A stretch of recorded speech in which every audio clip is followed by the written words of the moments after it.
Bueno, muy buenas noches a todos. Me presento, mi nombre es Juliana Durán. Yo soy presidenta junto con Javier Barrera de este grupo de interés de cirugía general.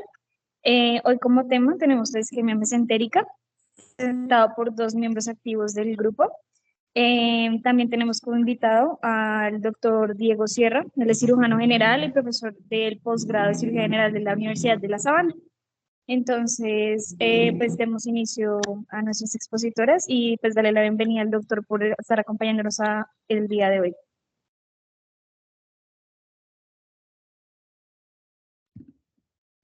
Buenas noches a todos. Pues para mí un privilegio estar acá con ustedes eh, desde, desde la Universidad de La Sabana, desde el posgrado y desde el Departamento de Cirugía.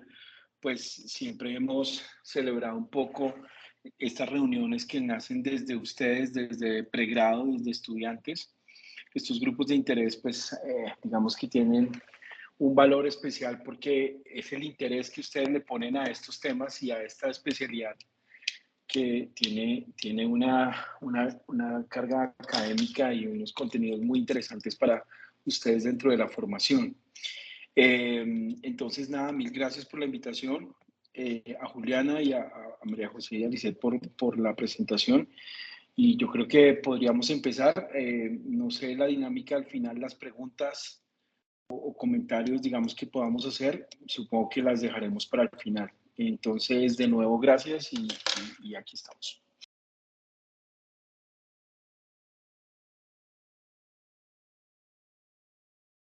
Muchas gracias, doctor. Bueno, el tema correspondiente para el día de hoy es isquemia mesentérica, a cargo de María José Dávila Riaño y Lisset Díaz Arteaga. Dentro de nuestra presentación vamos a encontrar definición, justificación, epidemiología, causas, diagnóstico, tratamiento quirúrgico y conclusiones. Gracias, buenas noches para todos.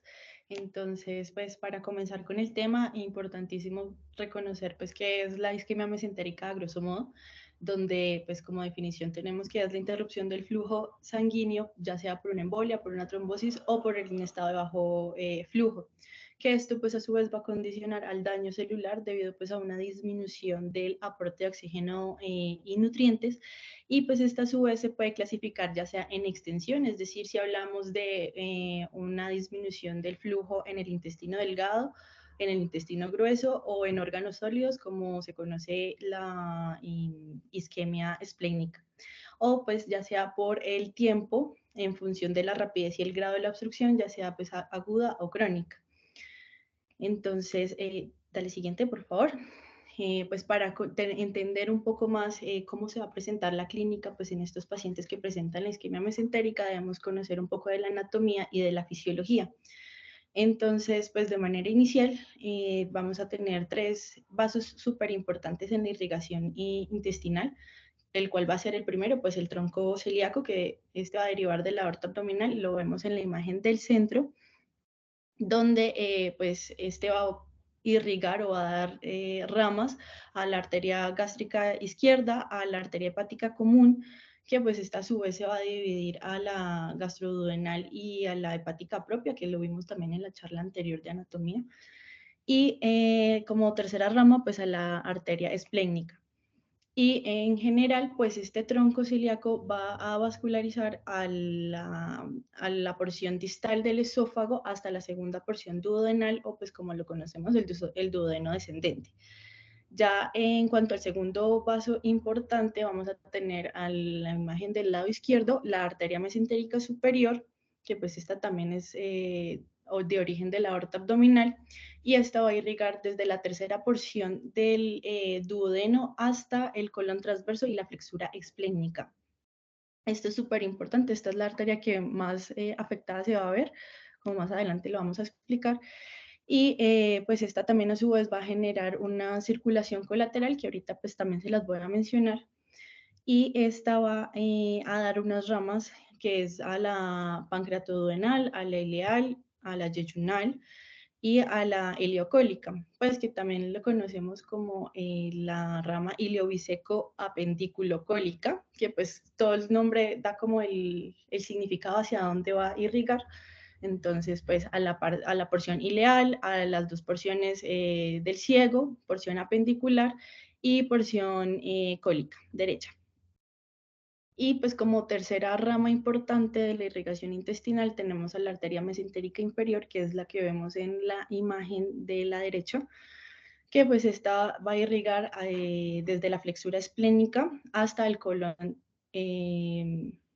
desde la flexura esplénica del colon, perdón, hasta el recto, hasta la porción del recto. Y a su vez, pues va a formar conexiones con, ahí como podemos ver en la imagen, con las ramas lumbares, las arterias sacras y pues las ilíacas internas. Entonces, pues va a dar origen a la arteria cólica izquierda, a las arterias terminales sigmoidales y a la rectal superior. Entonces, dale siguiente, eso, gracias.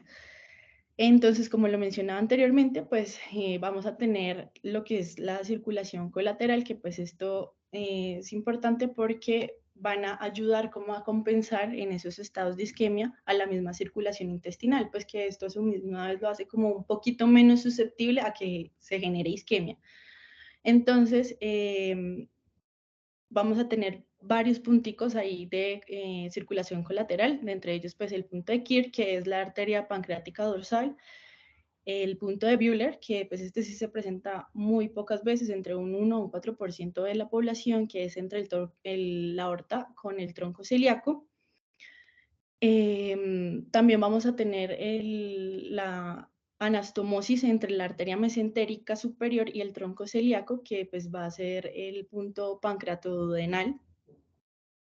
También vamos a tener una anastomosis entre la arteria mesentérica superior y la mesentérica inferior, que pues estas van a dar un origen a lo que conocemos como la arteria marginal de Drummond, que lo podemos evidenciar ahí en la derecha, o sea, en la imagen de la irrigación arterial hacia la flexura esplénica y toda la parte del colon descendente, esa es lo que conocemos como la arteria marginal, y pues valga la redundancia, o asimismo significa marginal, pues que va a recorrer todo el borde mesentérico del colon transverso y del colon izquierdo, que formando pues los vasos rectos, que pues estos a su vez van a formar el arco de la circulación arterial del colon. También está la arteria comunicante central, que también tiene un epónimo o lo conocemos como el arco de Riolano. Y pues esta es una unión entre la arteria mesentérica superior y la arteria mesentérica inferior. Adicional a ello, pues debemos tener en cuenta dos puntos críticos de alto riesgo de isquemia, que va a ser el punto de Griffith y el punto de Sudet, que donde el punto de Griffith va a ser la unión pues, de la circulación terminal de la arteria marginal de Drummond, y el punto de Sudet, que va a ser la unión sigmoidea, que hace parte pues, de la circulación terminal de la arteria sigmoidea y la unión con los vasos rectales medios. Ya pues en cuanto a la circulación venosa, esas son paralelas a las arterias, entonces siguen el mismo recorrido, pero pues estas confluyen hacia la vena porta. En cuanto pues a, no, espérate un momento en la anterior, por favor. Ya en cuanto a la fisiología, pues debemos tener en cuenta que esto depende de la circulación esplénica, y pues que esta circulación va a recibir entre un 10 a un 35% del gasto cardíaco. Entonces, esto es lo que nos explica básicamente cuando nosotros estamos comiendo, porque después de comer nos da como esa marea alcalina o nos da sueño, porque y todo el gasto cardíaco, la mayoría del flujo sanguíneo va hacia la zona intestinal pues, a ayudar o a aportar ese gasto que requiere para hacer todo el metabolismo. Entonces, cuando estamos en ayuno, pues ese porcentaje del gasto cardíaco va a estar entre un 10%, o sea, no es mucho, porque pues va a distribuir el resto del gasto cardíaco de manera sistémica. Mientras que en la fase de alimentación, pues ya sí vamos a presentar de un 35% del uso del gasto cardíaco, generando pues una gran densidad capilar. Entonces, pues cuando hay una gran densidad capilar dentro de la circulación del intestino, pues esto va a generar una baja extracción del oxígeno tisular, que esto a su vez pues va a proporcionar o va a favorecer el retorno del oxígeno hacia la circulación portal. Y pues asimismo, desde la circulación portal, pues se va a dar una adecuada oxigenación al hígado y pues así de manera sistémica. Entonces, pues esto es importante como para tener en cuenta de por qué cuando una persona presenta una disminución o una reducción del flujo sanguíneo mayor al 50%, pues se puede presentar una isquemia mesentérica y por qué se van a presentar los síntomas que más adelante les vamos a explicar. Adicional a ello, pues importante también tener en cuenta que la fisiología del intestinal, pues depende también de una regulación tanto hormonal como neuronal. Entonces aquí pues van a actuar también vasodilatadores esplénicos como el óxido nítrico, el glucagón, el péptido intrínseco vasoactivo, también desde el eje de renina-angiotensina la vasopresina, va a generar una contracción pues del músculo liso arteriolar, que pues esto a su vez va a generar o va a favorecer el flujo sanguíneo hacia una región superior, pues favoreciendo así como la circulación cerebral, que esto, por ejemplo, lo podemos ver afectado cuando hay una hipoperfusión sistémica. Ahora sí, dale siguiente, por favor. Entonces, pues bueno, ya pasando a un poco más hacia los factores de riesgo y hacia la epidemiología de la isquemia mesentérica aguda, puntualmente, vamos a tener 4 causas principales, que va a ser la embolia arterial mesentérica, la trombosis tanto arterial como venosa mesentérica y la isquemia mesentérica no oclusiva secundaria pues a un bajo gasto. Entonces, en cuanto a la embolia, pues esta va a ser la que se va a presentar con mayor frecuencia, de un 40 a un 50%. Y como les mencioné de manera inicial, la arteria mesentérica superior es la que más frecuentemente se va a ver afectada por su mínima angulación al ramificarse y pues por el calibre que tiene esta misma arteria.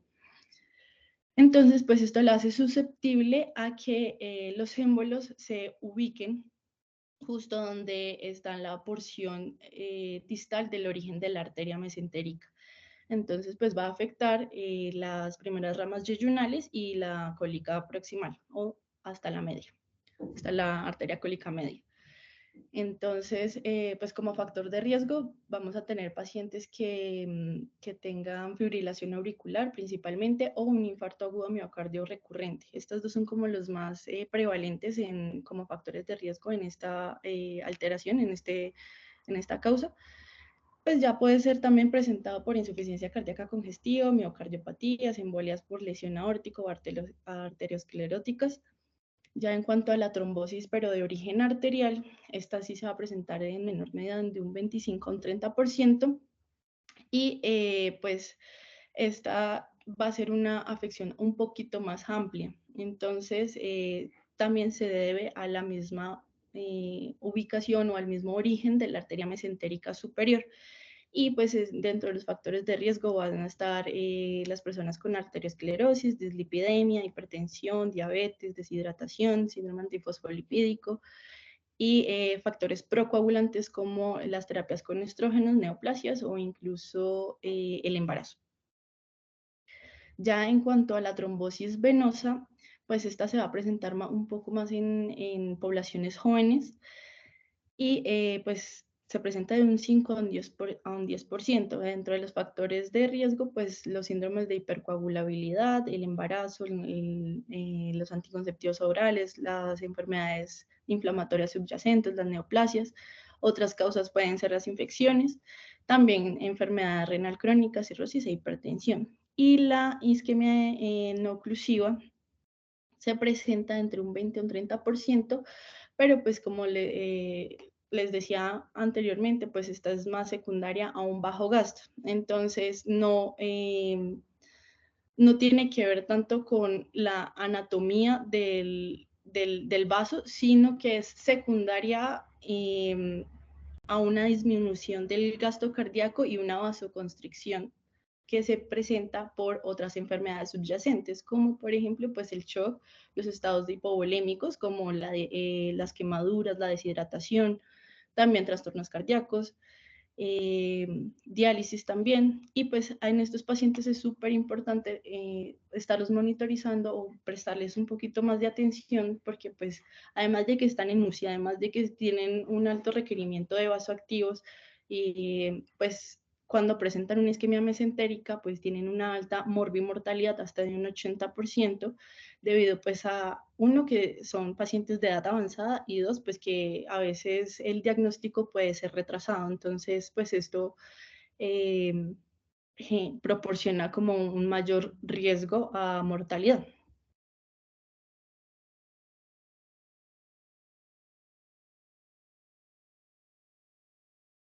Listo, con respecto a la epidemiología de la isquemia mesentérica crónica, vamos a encontrar una prevalencia con base en estudios clínicos que se hacen diferenciando la epidemiología a nivel imagenológico y a nivel sintomatológico. En 1969 se presenta el primer estudio clínico en donde se cuentan con 713 angiografías, de las cuales 55 tienen oclusión de al menos 3 vasos mesentéricos. De estas 55 pacientes, el 70% tienen oclusión de la arteria mesentérica inferior. En el segundo estudio, que es realizado en 1998, vamos a encontrar 980 pacientes, los cuales son asintomáticos. De estos 980 pacientes, el 8% va a presentar estenosis, o sea, 82 pacientes. De estos 82 pacientes, el 58% van a ser de género masculino y van a estar en una edad media aproximada entre los 67 a 68 años.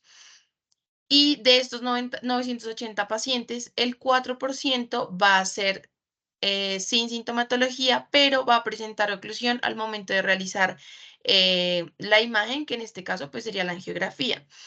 Esto para tener una conclusión de que menos del 2% de pacientes que son hospitalizados o que se encuentran en el ingreso hospitalario y consultan por dolor abdominal tienen un diagnóstico de isquemia mesentérica crónica.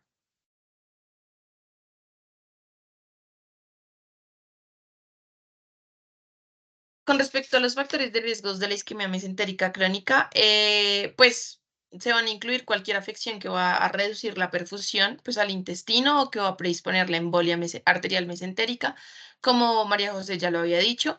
Entonces se comparten bastantes como la enfermedad cardíaca, la cirugía o instrumentación aórtica, el daño arterial periférico y los, pues, dentro de los más comunes están la hemodiálisis, los medicamentos que causen vasoconstricción, las condiciones trombóticas hereditarias o pues adquiridas y la inflamación o infección. Dentro de la enfermedad cardíaca, pues también contamos con las arritmias cardíacas que pueden causar émbolos y pues estos pueden generar una oclusión que más adelante pues se las vamos a explicar.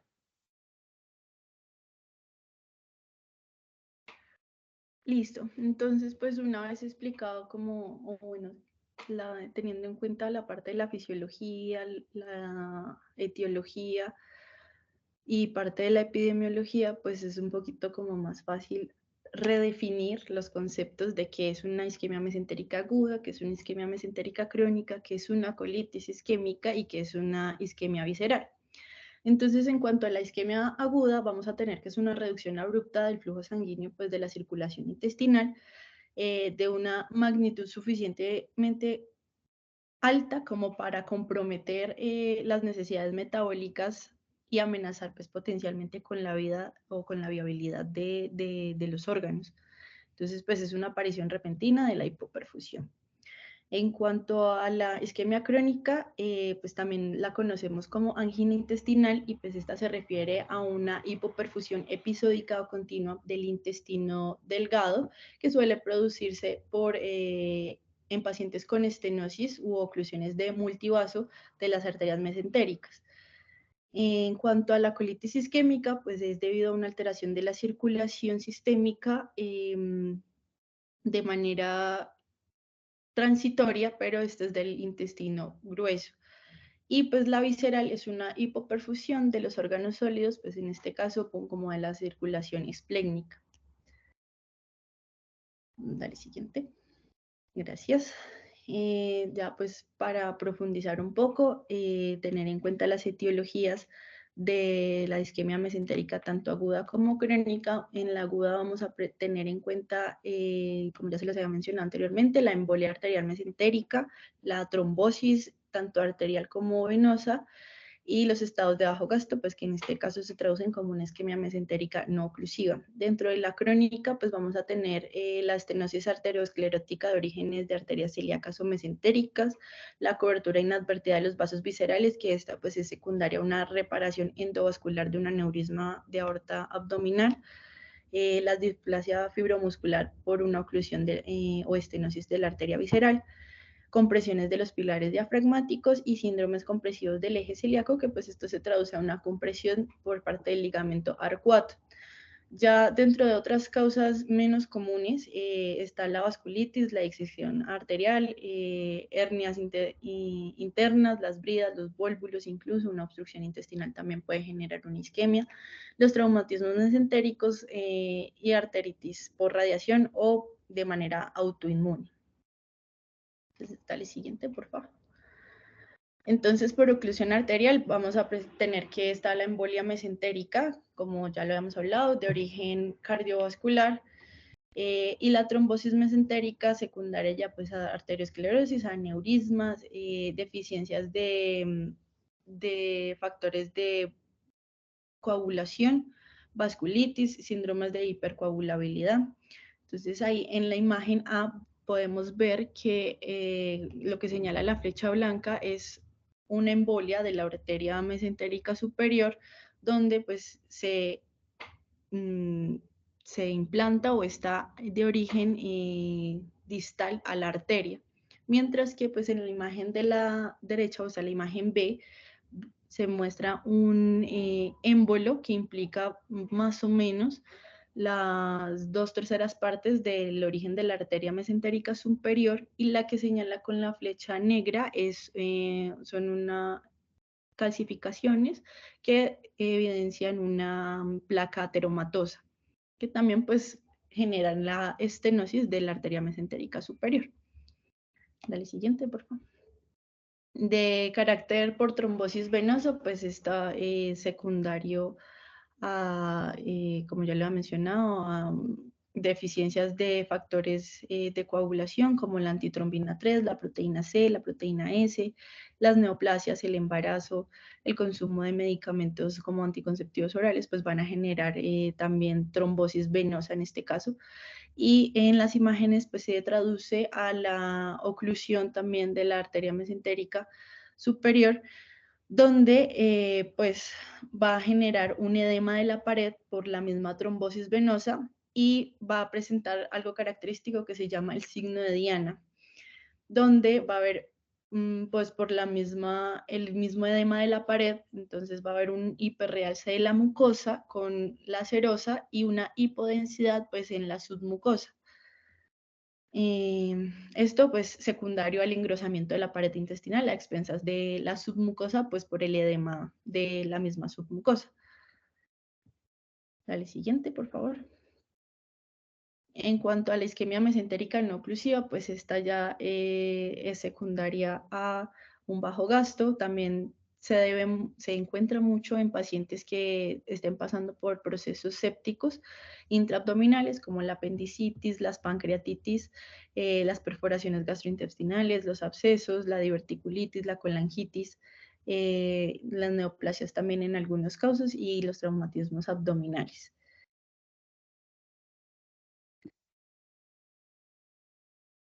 Con respecto a las 4 etiologías por las cuales se presenta la isquemia mesentérica crónica, vamos a tener que van a ser más frecuentes la embolia arterial de la arteria mesentérica superior y la arteriosclerosis de la arteria mesentérica o celíaca. Como tercera causa etiológica vamos a encontrar la fibrodisplasia y por último la compresión de pilares diafragmáticos, encontrando así que en la embolia pues, de la arteria mesentérica superior va a ser del 40 al 50% de los casos de isquemia mesentérica, y esta se va a dar por una embolia de la arteria mesentérica superior. Cabe aclarar que este émbolo va a ser proveniente de una arritmia cardíaca y pues la gravedad de la isquemia mesentérica va a ser directamente proporcional a qué tan distal se presenta el émbolo durante el recorrido de la arteria mesentérica superior, entendiendo así que entre más proximal sea el émbolo, va a tener mayor extensión y pues va a tener mayor predominio el territorio que va a ser afectado. Y la arteriosclerosis de la arteria mesentérica o celíaca va a tener un porcentaje del 20 al 35% y va a ser trombosis mayormente de la arteria mesentérica superior. Esto entendiendo que esta arteriosclerosis pues va a ser más común en el tronco celíaco y también pues en la arteria mesentérica superior.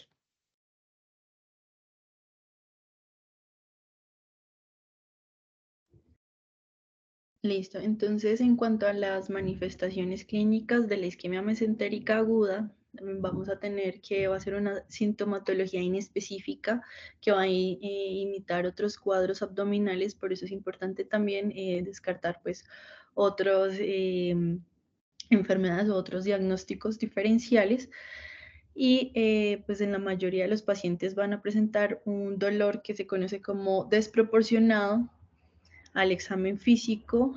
También debemos descartar signos de deshidratación, porque un paciente esté con abdomen agudo o que esté cursando con una sepsis, y pues podemos evidenciar también la ausencia de ruidos intestinales. Importante aquí, pues que según el grado de la afectación de la pared intestinal, pues esto también se puede clasificar en 3 estadios, ya para saber si pues puede ser reversible o no. Entonces en el estadio 1 vamos a tener un paciente que va a tener una necrosis con erosiones, ulceraciones, edema y hemorragia localizada de la mucosa, pero pues esta puede ser reversible. En el estadio 2, la extensión de la necrosis pues va hacia la capa de la submucosa y la muscular propia. Entonces, en este pues hasta cierto punto puede ser reversible, pero digamos que estamos un poco más lejos de que sea reversible a que sea irreversible. Y en el estadio 3, en esta pues sí es irreversible, en esta ya hay una pérdida de la mucosa porque hay una necrosis transmural y pues esta está asociada a una alta mortalidad. Entonces, la siguiente, por favor. Ya. En cuanto pues a la triada clásica que normalmente conocemos o que leemos siempre de la isquemia mesentérica aguda, es que va a presentar un dolor abdominal, hematoquesia y fiebre, pero pues estos síntomas pueden cambiar un poco dependiendo a la etiología, porque pues si es una embolia arterial, pues puede presentar la triada clásica, pero pues no siempre va a ser con hematoquesia, puede tener simplemente diarrea o como puede tener una obstrucción intestinal y se puede asociar a una embolia. Entonces, pues de esto también depende mucho el uso de laboratorios y de imágenes, al igual que de la trombosis venosa mesentérica, pues los síntomas aquí ya van a ser mucho más vagos y van a tener una progresión lenta. Entonces, el dolor abdominal puede presentarse entre la primera semana como hasta la segunda semana de tener la lesión endotelial. Y pues estos pacientes pueden presentar distensión abdominal, meteorismo, náuseas. También pueden presentar como esa pérdida de peso secundario a los cambios alimentarios, pues porque estos pacientes cuando van a ingerir alimentos, pues van a presentar ese dolor inminente que produce la isquemia mesentérica aguda, entonces pues van a perderle como el gusto a comer, entonces pues van a perder peso y pueden presentar diarrea o vómitos, pues el miedo como a comer se le conoce como fagofobia, que es uno de los síntomas que también puede presentarse, pero debemos tenerlo en cuenta que se va a presentar más en isquemia mesentérica crónica que en la aguda. Y pues en la isquemia mesentérica no oclusiva, pues esto puede presentarse desde asintomáticos como hasta una peritonitis. Entonces es importante lo que les decía anteriormente de primero tener en cuenta que son pacientes en edad avanzada, que probablemente estén en unidad de cuidado intensivo, que ya tengan una enfermedad subyacente. Entonces, aquí lo importante es enfocarse principalmente en la enfermedad de base y tratarla, y pues si requiere reanimación o no requiere reanimación. Porque pues igual los síntomas de peritonitis pueden enmascarar la triada clásica, entonces pues vale la pena prestarle mucha atención a estos pacientes y descartar primero otra enfermedad subyacente. En cuanto a las manifestaciones clínicas de la isquemia mesentérica crónica, le puedes dar siguiente, por favor, gracias. Pues también se presenta una triada clásica que es el dolor abdominal postprandial, que se le conoce como la angina intestinal, que va a ser secundaria pues a un desequilibrio entre el suministro de oxígeno y el consumo de oxígeno por parte del tracto gastrointestinal. Y se puede presentar por una ateromatosis oclusiva, por una displasia fibrótica o una arteriopatía obstructiva, que era lo que nos hablaba ahorita mi compañera Lisette. Como segundo síntoma, pues va a estar asociado la pérdida de peso por el patrón alimentario adaptado que les mencionaba también ahorita, y la aversión a la comida o miedo a comer, que es la misma cibofobia. Entonces, pues digamos que en la isquemia mesentérica crónica son un poquito más específicos los síntomas. No obstante, pues igual no es que todos los pacientes se presenten con los síntomas. Hay veces que los pacientes llegan asintomáticos y es un hallazgo insidioso. Entonces, por eso insisto en acompañarlos pues de laboratorios y de imágenes diagnósticas. Dale siguiente, por favor. Importante, pues como les decía al inicio, tener en cuenta otros diagnósticos antes de diagnosticar una isquemia mesentérica, porque pues el posible dolor abdominal, ya sea agudo como crónico, puede ser otra cosa y enmascarar más bien la sintomatología, como por ejemplo en el dolor abdominal agudo, que secundario a una apendicitis o una colecistitis, o una obstrucción intestinal o una úlcera péptica. A diferencia pues del dolor abdominal crónico, tener en cuenta las pancreatitis crónicas, la enfermedad acidopéptica, y la enfermedad hepatobiliar o incluso una neoplasia. En cuanto al diagnóstico, pues primeramente hay que tener una historia clínica muy completa, preguntándole al paciente los antecedentes como coagulopatías, enfermedades tromboembólicas, antecedentes ya sea familiares o personales, también el consumo de fármacos o de sustancias psicoactivas dentro de los fármacos como los diuréticos o las catecolaminas pueden generar isquemia también, y las enfermedades coronarias, pues como lo hemos venido hablando a lo largo de la charla.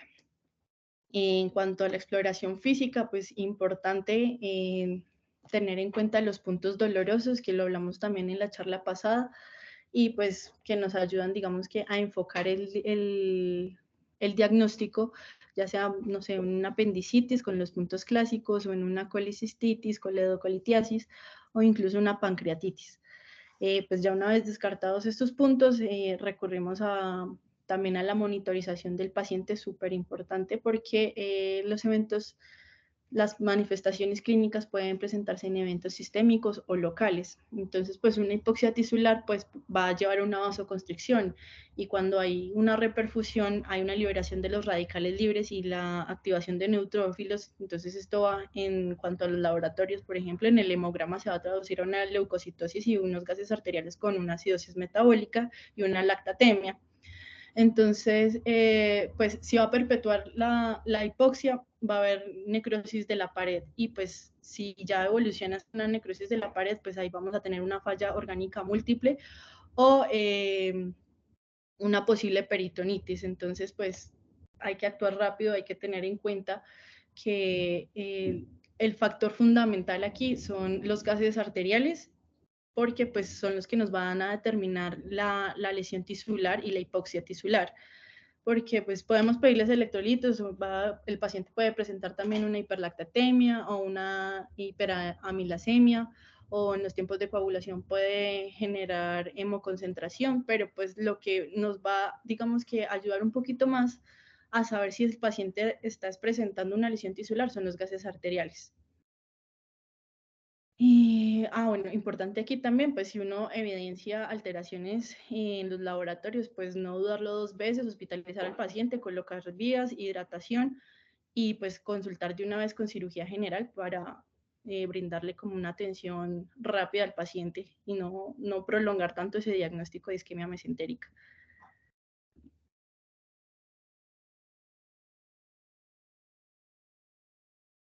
Bueno, posteriormente vamos a encontrar las imágenes diagnósticas que van a ser una gran herramienta para guiar nuestro diagnóstico y pues cerciorarnos de si es una isquemia mesentérica o si nos encontramos otro, ante otro evento.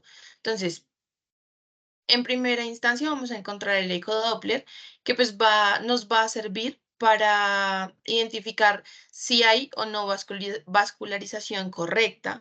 Va a ser sensible y específico, pues debido a que tiene el 80% de sensibilidad y especificidad. En cuanto a la estenosis, pues va a ser, o sea, en cuanto a los porcentajes y a las velocidades que nos presenta el ecodoppler, la estenosis hemodinámicamente significativa va a presentar pues una velocidad pico sistólica mayor de 200 centímetros sobre segundo y va a tener una velocidad telediastólica de más de 55 centímetros sobre segundo. En segunda instancia vamos a encontrar la arteriografía. Entonces esta arteriografía se va a encargar de permitirnos evidenciar a detalle las lesiones pues, que pueden haber en en el intestino, nos va a cuantificar pues, estas lesiones y va a proporcionar pues, información acerca de la circulación de la misma.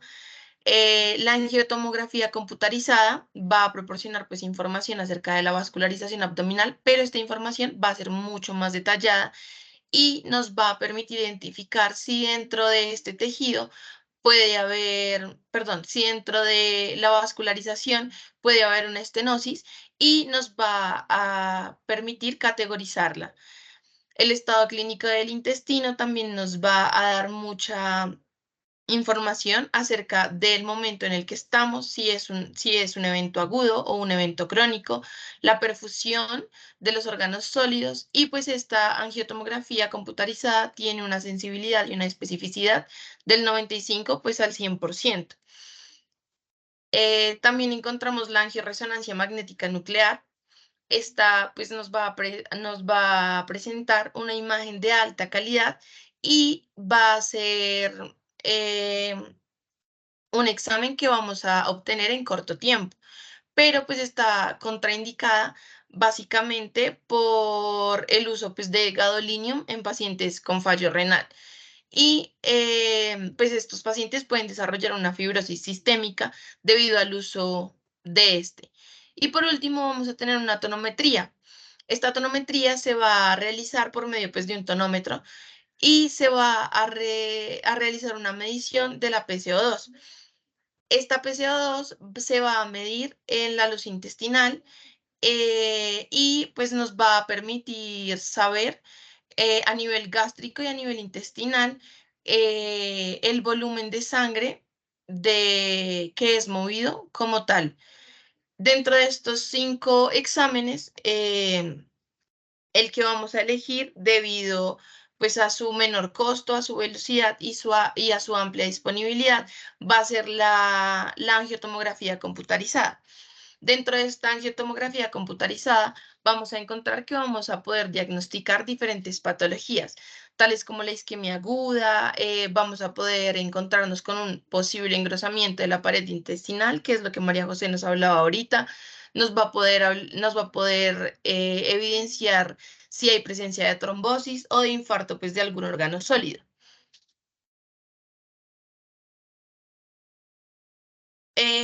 Dentro de esto, pues nosotras añadimos ciertos algoritmos. Entonces, en el momento en el que llega un paciente con dolor abdominal agudo, pues lo primero que se debe verificar es si el paciente se encuentra estable o inestable hemodinámicamente. Entonces, si el paciente está estable o inestable, primero nos cercioramos de eso y después vamos a entrar a verificar si tenemos una sospecha de isquemia mesentérica aguda. esta sospecha se va a categorizar o se va a identificar dependiendo de la valoración de los antecedentes y las causas precipitantes. Como lo decía mi compañera María José, la realización de la historia clínica oportuna es vital dentro, pues, de la realización de este algoritmo. En el momento en el que realicemos la valoración del paciente, vamos a tener tres posibilidades. El primero va a ser que el paciente pues presente, sí, nos ingrese con una hipercoagulabilidad. La segunda, que pues el paciente pueda tener una aterosclerosis generalizada, pueda tener una angina intestinal previa o alguna enfermedad o evento intestinal previo, o que el paciente se encuentre bajo diferentes medicamentos que permiten la vasoconstricción de y el tercer evento va a ser que el paciente se encuentre de manera intrahospitalaria en UCI, o que el paciente llegue con un shock hipovolémico, o que pues esté en uso de vasodilatadores. Entonces, dependiendo de estas tres, vamos a tener en cuenta si el paciente tiene peritonismo o no tiene. En dado caso de que sí lo tenga, es posible hacer una laparotomía y pues ahí determinar el diagnóstico, si es una isquemia mesentérica, si nos presentamos a otro diagnóstico o si simplemente no tenemos un diagnóstico aún. Si el paciente no tiene un peritonismo, entonces vamos a tener que realizar una angiotomografía en la cual igual vamos a tener los tres escenarios. Si nos presentamos ante una isquemia mesentérica aguda, asimismo categorizarla, si tenemos otro diagnóstico o si no tenemos un diagnóstico. En ese caso, igual se tiene como sospecha, como diagnóstico sospechoso, la isquemia mesentérica aguda, se mantiene en observación y se realiza una arteriografía. Dentro del dolor postprandial o la aversión a la comida y pues o la pérdida de peso, en el momento en el que un paciente consulte a urgencias o a consulta externa con alguno de estos síntomas, el primer paso a realizar va a ser una ecodoppler. Se debe analizar a detalle el estado nutricional del paciente y dentro de este estado nutricional, pues también se debe tener en cuenta los síntomas que María José ahorita, de los cuales nos hablaba, y la dieta que el paciente está manteniendo en este momento. Si el paciente logra o tolera la comida y qué tanto apetito le genera la misma.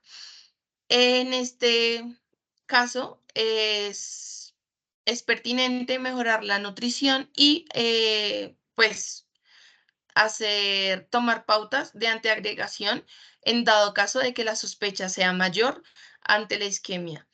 Después se debe realizar la angiotomografía, sí, y dependiendo de esto vamos a tener un diagnóstico pues, de isquemia mesentérica crónica. En el momento en el que se realiza este diagnóstico de isquemia mesentérica crónica, es fundamental determinar la localización y la extensión de la lesión. También pues los accesos que podemos tener en dado caso de que estemos pensando en realizar alguna intervención, y también se debe determinar la edad, las comorbilidades pues, con las que el paciente cuenta, el estado nutricional en el que se encuentra el paciente, qué tan joven es, si se necesita o no se necesita cirugía y pues digamos si el paciente tiene una elevada comorbilidad y si tiene un mal estado nutricional, entonces venimos a determinar si es más beneficioso realizar un stent. Para el stent, previamente se debe realizar pues una ecodoppler y una arteriografía para tener en cuenta por el camino de acceso y la viabilidad pues de las arterias. En dado caso de que este stent falle, entonces nuestra siguiente posibilidad será la cirugía abierta. Con respecto al tratamiento, tenemos dos tipos de tratamiento médico y tratamiento quirúrgico. el tratamiento médico se va a componer de la revascularización, pues estos básicamente se refiere a tratar la enfermedad. En este caso, nos referimos a la enfermedad de base. En dado caso de que el paciente tenga una arritmia cardíaca, se debe primero realizar el tratamiento de esta arritmia para después lograr una revascularización y pues generar el tratamiento farmacológico pertinente. Adicional a esto, se debe realizar una nutrición parenteral durante los exámenes preoperatorios si se considera que el paciente es candidato para realizar alguna intervención quirúrgica. Posterior a esto, se debe pues, realizar la cirugía y el paciente siempre debe estar en nutrición parenteral preoperatoria y posoperatoria, pues debido a la importancia nutricional de este. A continuación encontramos el manejo pues, de la isquemia mesentérica aguda por embolia. Entonces, vamos a empezar con una oclusión debido a un émbolo en la arteria mesentérica. En este caso vamos a anticoagular y vamos a manejar pues, el dolor que el paciente nos refiera. Después vamos a determinar si hay signos peritoneales o signos de irritación peritoneal. En dado caso de que no hayan, se va a realizar una arteriografía mesentérica, se realiza una trombólisis y se repite pues las imágenes. En dado caso de que esto se realice, se debe determinar si se resolvió o no se resolvió, si se resolvieron o no se resolvieron los síntomas posteriores a resolver el trombo. En dado caso de que sí se resuelvan, entonces la conducta médica será observar, mantener el paciente en constante observación y ver si hay signos de inestabilidad o signos de irritación. En dado caso de que haya signos de irritación desde primera instancia, la conducta a seguir sería realizar una exploración y una cirugía abierta.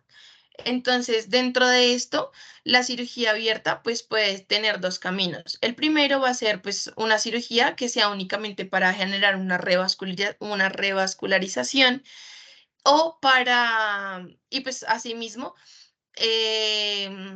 extrayendo el émbolo. O también podemos encontrarnos pues que no haya presencia de un émbolo y en ese caso vamos a mirar si hay dolor abdominal, si el dolor abdominal persiste y dependiendo de esto, posteriormente se debe realizar una laparoscopia. El manejo de la isquemia mesentérica aguda, pues por trombolisis venosa, básicamente va a ser pues la trombolisis venosa mesentérica, se va a realizar una anticoagulación, igual el manejo del dolor y después de esto vamos a ver si hay signos peritoneales, si el paciente resuelve síntomas después de la anticoagulación y después del manejo del dolor o si el paciente persiste con dolor, pero sin ninguna evidencia de peritonitis. En dado caso de que el paciente tenga signos peritoneales desde el principio, se debe realizar una laparotomía y dependiendo de los resultados de esta laparotomía, se debe determinar si hay presencia de émbolos, si no hay presencia de émbolos, si se debe realizar terapia farmacológica o no. Si hay resolución de síntomas,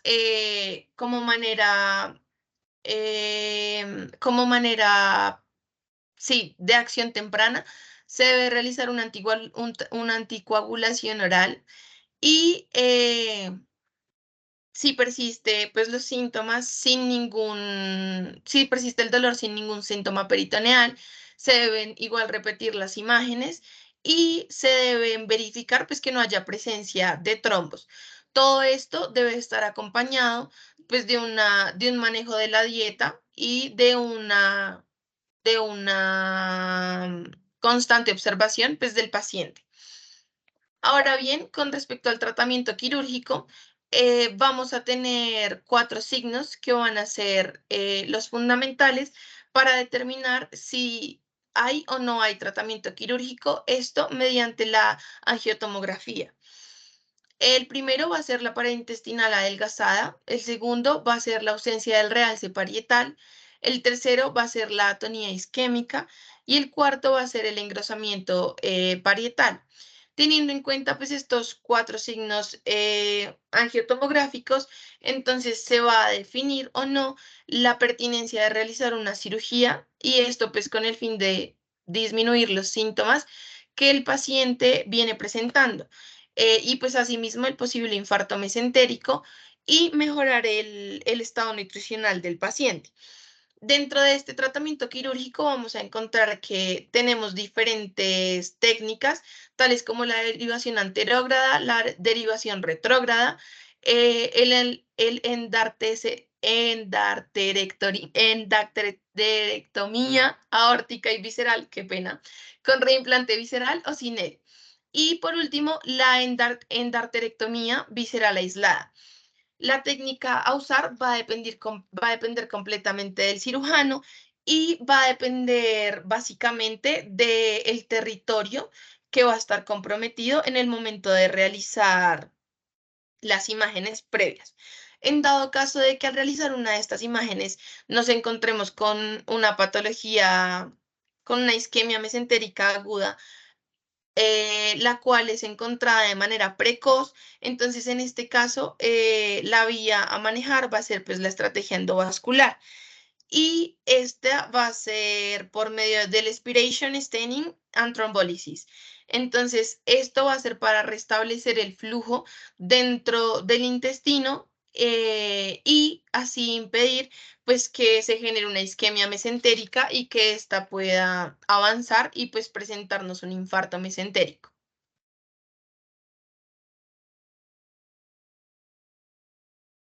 Dentro de las complicaciones de la cirugía, vamos a encontrar que la cirugía abierta tiene el 19 al 54 de las complicaciones perioperatorias. La mortalidad pues, de la misma va a ser del 5 al 7%, teniendo en cuenta que los pacientes pueden presentar complicaciones pues, así cardiovasculares y pulmonares. Los pacientes pueden también cursar con un infarto agudo de miocardio, con falla renal, respiratoria, disfunción multiorgánica o infarto pues mesentérico. Esto también es dependiente pues de las morbilidades que previamente fueron estudiadas. Y ya. Muchas gracias.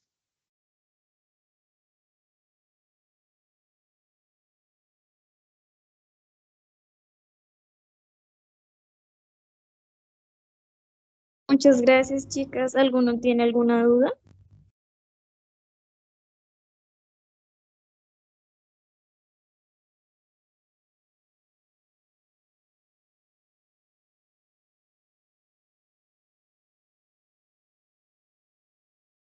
Dale, Javi. Buenas noches para todos. A las expositoras felicitarles, me pareció una revisión excelente. Al profe, al invitado, quería hacer una preguntita. Si bien sabemos que el lactato, digamos que tiene un bajo rendimiento para hacer un diagnóstico, eh, podemos seguir a estos pacientes o la evolución de estos pacientes en cuanto a gravedad con el lactato. ¿Es una buena herramienta para hacer seguimiento de estos pacientes, doctor? Muchas gracias.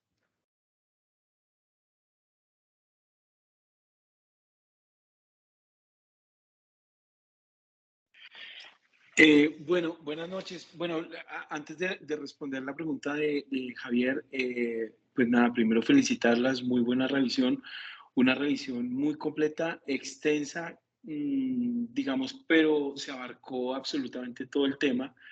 Primero felicitarlas nuevamente al grupo y al tutor, al doctor Luis Vélez, que lo conozco desde mi formación de estudiante, el cual agradezco también la invitación con gratos recuerdos del doctor Vélez, del doctor Juan Pablo Ruiz, que también fue residente mío cuando yo era estudiante, así como ustedes. Gratos recuerdos tengo de esa época de mi formación. Bueno, con respecto a la pregunta, yo tenía unos comentarios, pero bueno, me voy a centrar un poquito en la pregunta específica que plantea Javier. Digamos que hay una situación compleja en la isquemia mesentérica y es que cuando uno revisa este tema, se da cuenta que la mortalidad global entiéndase como mortalidad incluso desde el ingreso del paciente hasta los 30 días postoperatorios, 30 días de ingreso, que puede ser sí, con cirugía, sin cirugía, etcétera, manejo híbrido, etcétera. La mortalidad de estos pacientes en términos globales es cercana al 60-70%. Y si uno revisa estadísticas de esas primeras descripciones de isquemia mesentérica, que hay revisiones desde 1800 y pico por allá en Annals of Surgery, se va a dar cuenta que la mortalidad de esos pacientes en esa época era exactamente igual a lo que tenemos hoy. Es una de las pocas cosas, una de las pocas patologías que podemos decir que al cabo de todos estos años, que al cabo de todo el avance que ha habido en medicina, de estudios diagnósticos, de manejos mucho más específicos en las unidades de cuidados intensivos, de toda la asistencia del soporte de falla multiorgánica, etcétera, hoy seguimos con una mortalidad muy similar. Eso nos mete en un problema terrible porque pues es como si no hubiera pasado nada desde 1850 a hoy en términos de mortalidad global. Entonces, el punto aquí es el tiempo de evolución que tenemos para identificar tempranamente a un paciente con isquemia. El tiempo que se demora un paciente en que se instaura la isquemia y ya hay necrosis transmural, es decir, hay esos cambios irreversibles, ya cuando ya la célula tiene salida de calcio, etcétera, y todos los procesos moleculares que ustedes conocen. ¿Cuándo es ese punto? Y digamos ahí les traslado la pregunta. Entonces, ¿cuánto creen que aguanta un enterocito antes de generar un cambio irreversible? Antes de que no sea isquemia, sino sea necrosis.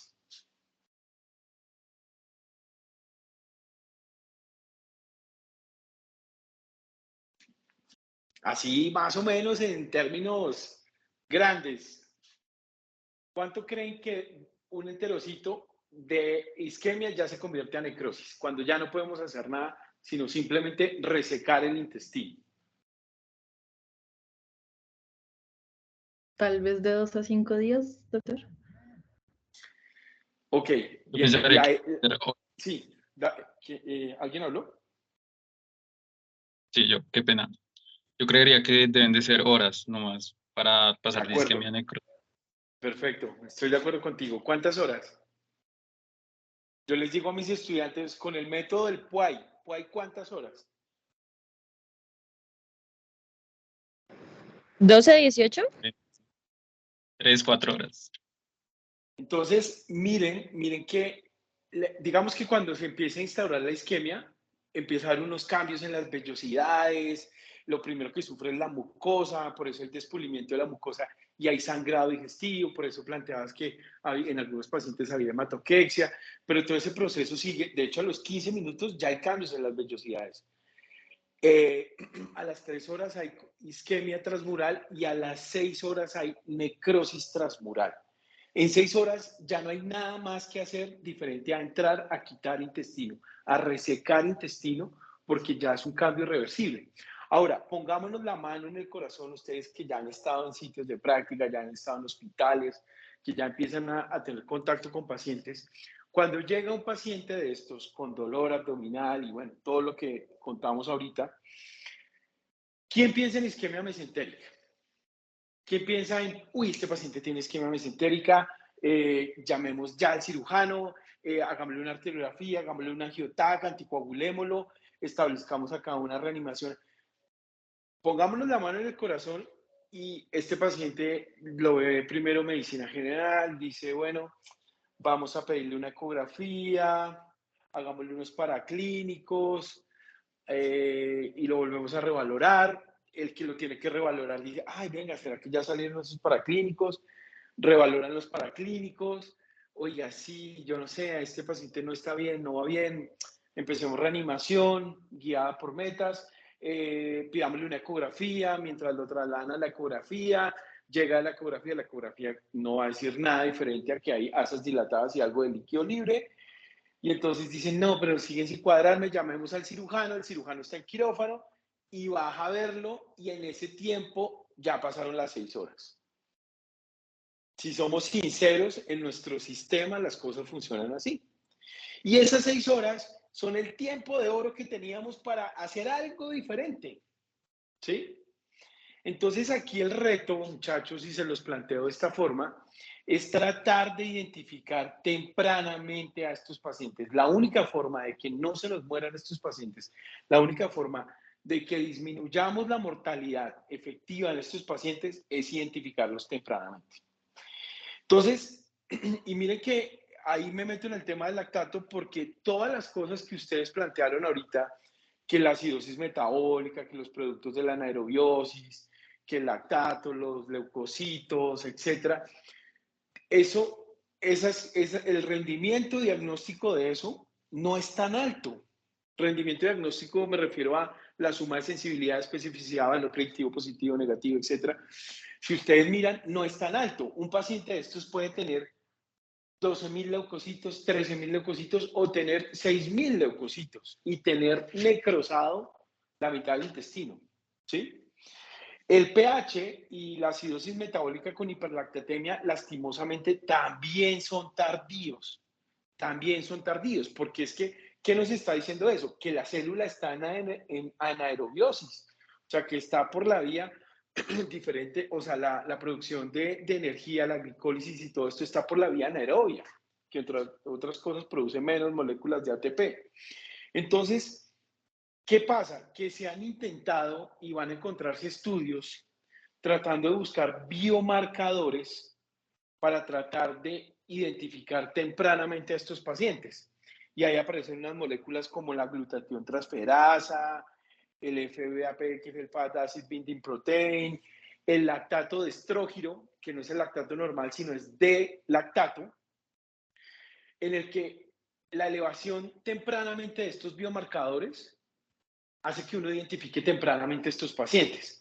¿Cuál es el problema? Que no contamos en la práctica habitual con estos pacientes. En Colombia, la gran mayoría de estos marcadores no existen, no los tenemos.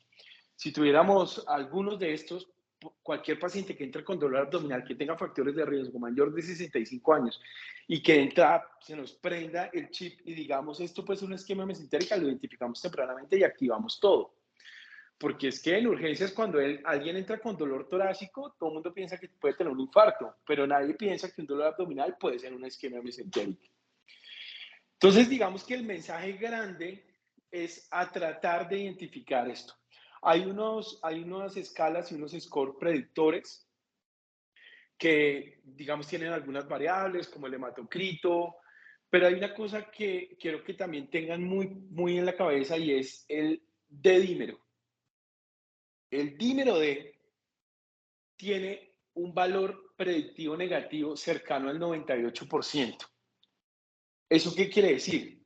Que si el dímero D es negativo, ese paciente no tiene isquemia mesentérica.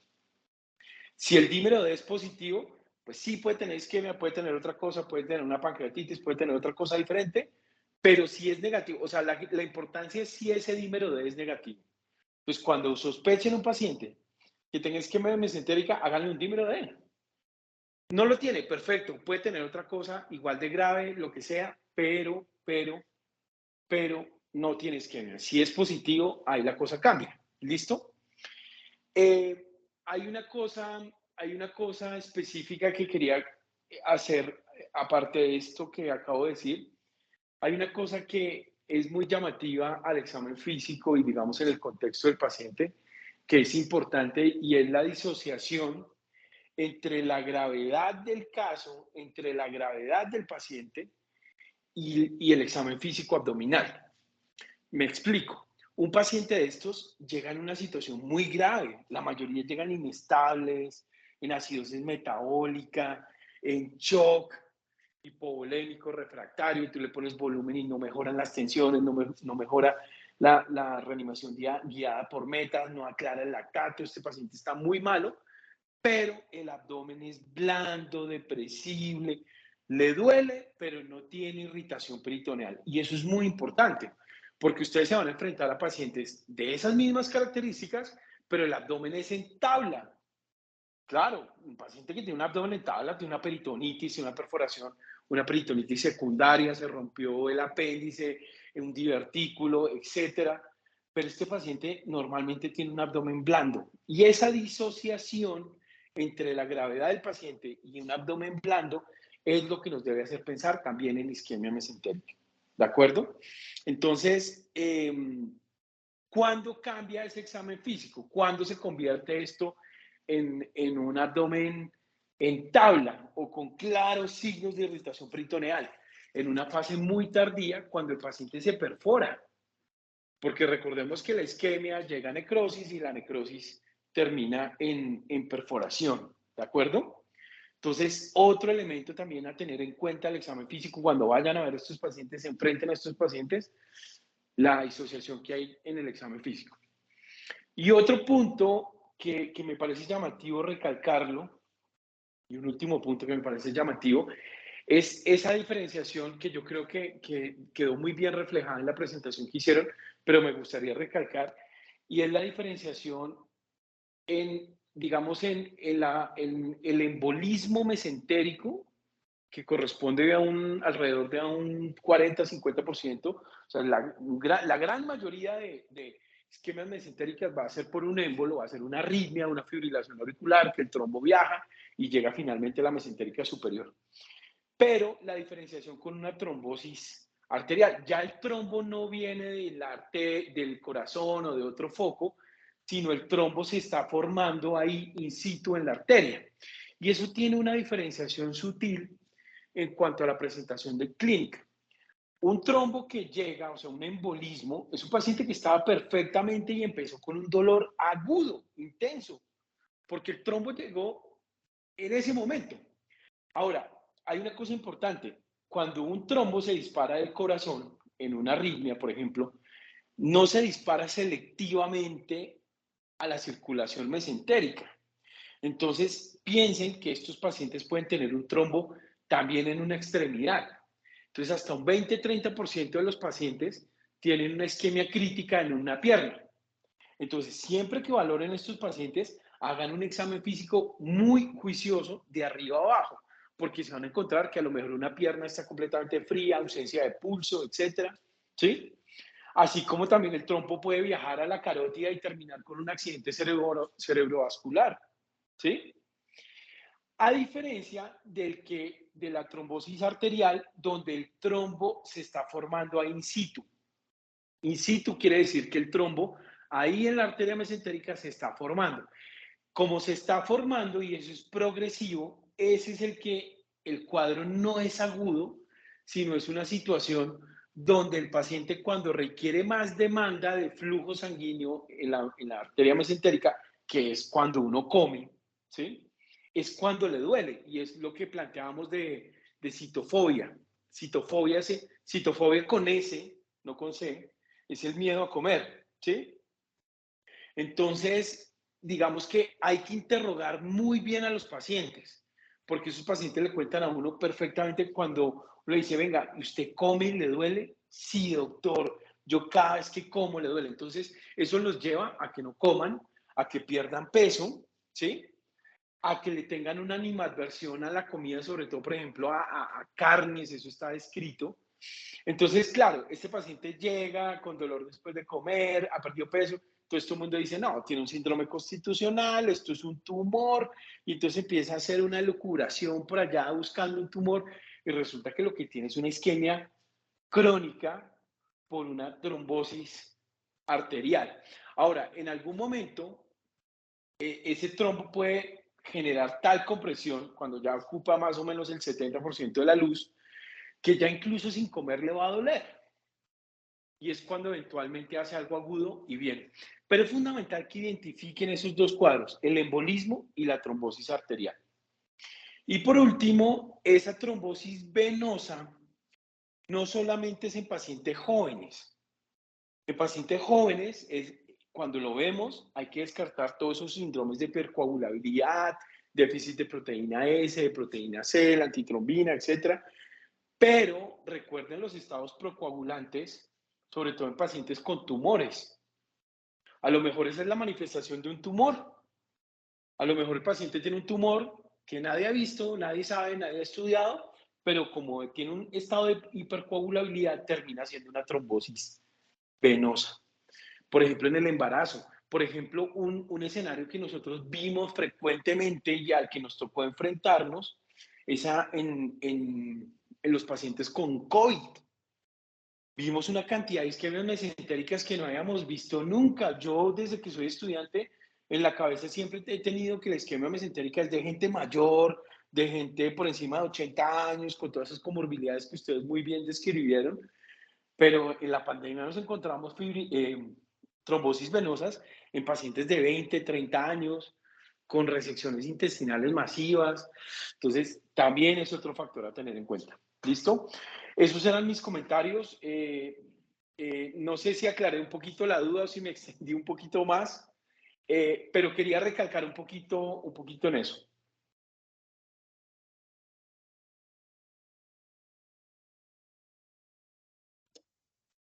No, muy bien, Dieguito, muy bien. También te guardo en el corazón. Dieguito fue el mejor interno especial que hemos tenido. Entonces, pues nada, acá me tocó cambiarme para entrar a cirugía. Creo que Diego ha dicho todo, creo que les ha dado muy buenos aportes.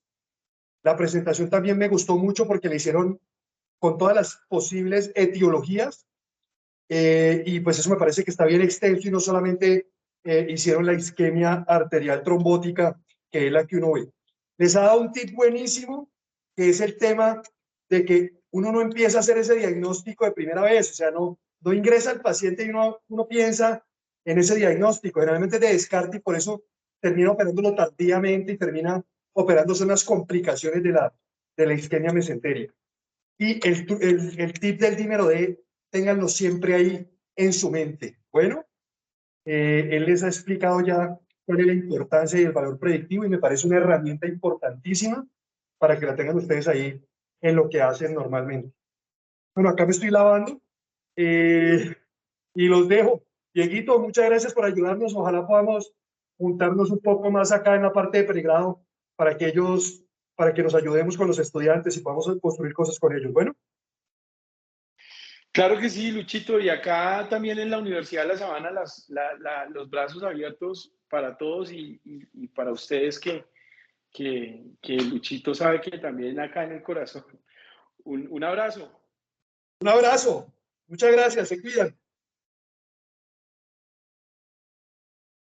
Muchachos, ¿más preguntas, más dudas, cosas por aclarar? Juliana, tú que eres la moderadora. Sí, Doc, también había visto que Federico tenía la mano levantada.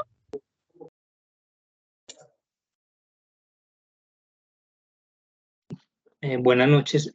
No, pues realmente el doctor con la intervención que hizo, pues respondió mi pregunta que era de pronto como un poco encaminada hacia el tiempo, recomendaba entre pues como la instauración de la isquemia y la intervención quirúrgica, entonces pues yo creo que eso quedó claro ya con lo que el doctor nos mencionó. Entonces pues no, nada adicional. Hay una cosa puntual que a lo mejor se me ocurre ahorita y es que no piensen que esto es como en otras patologías que muchas veces o esto es manejo conservador o esto es manejo quirúrgico o esto es una cosa o es la otra. Aquí seguramente si el doctor Vélez me corregirá, ya entró a quirófano, pero en la época en el que eso suena como si hubiéramos sido estudiantes hace muchos años, pero tampoco muchos, tampoco. Digamos que en esa época no había nada diferente a la cirugía, no existía otra posibilidad. Entonces, los pacientes, isquemia mesentérica, no, a quirófano la parotomía sifopubiana y entre, mire qué toca resecar y eventualmente qué se puede hacer en la arteria. Y en la arteria era hacer arteriotomía, abrir la arteria, meter unos catéteres de Fogarty y sacar coágulos y mirar si eso perfundía y quedaban en abdomen abierto y laparostomía, bolsa de Bogotá y lavados y vuelva y entre y mire si va bien, si va peor. Eso era la única opción que había en ese momento. Afortunadamente, tenemos algunas otras cosas, fundamentalmente de radiología intervencionista. Y esos manejos no necesariamente son o el radiólogo intervencionista o el cirujano, no. De hecho, son manejos que pueden ser híbridos. Híbridos, como ustedes lo plantearon, el radiólogo intervencionista metiéndose a la arteria puede hacer muchas cosas. Puede hacer trombolisis, hay un angiojet ahora que lo que hace es aspirar el émbolo o aspirar el trombo, destruirlo, poner stents endovasculares. O sea, opciones hay muchísimas. Y eso combinado a un procedimiento quirúrgico. O sea, esas imágenes que mostraron del TAC y que el edema, y pues digamos, muchas veces uno desde el TAC no puede saber si específicamente hay necrosis, pues salvo que ya haya neumatosis intestinal, que es aire en la pared, pues uno dice, yo no sé si esto sea necrosis o isquemia todavía, ¿será que yo puedo salvar algo de intestino? Entonces, uno puede entrar, así haya hecho un manejo endovascular, uno puede entrar al abdomen y revisar y hacer una resección y dejar todo para un second look, o sea, volver a entrar a una segunda intervención y decir, bueno, la isquemia ya se controló, ya lo que resecamos fue suficiente, de hecho lo que hizo el radiólogo vascular fue mejorar la perfusión y ya no me tocó quitar tanto intestino, sino hago una resección mucho más segmentaria. Entonces, el mensaje es, no, esto no es blanco o negro, hay grises y los manejos pueden ser híbridos, pueden ser combinaciones de varias cosas. ¿Listo? Listo, muchas gracias.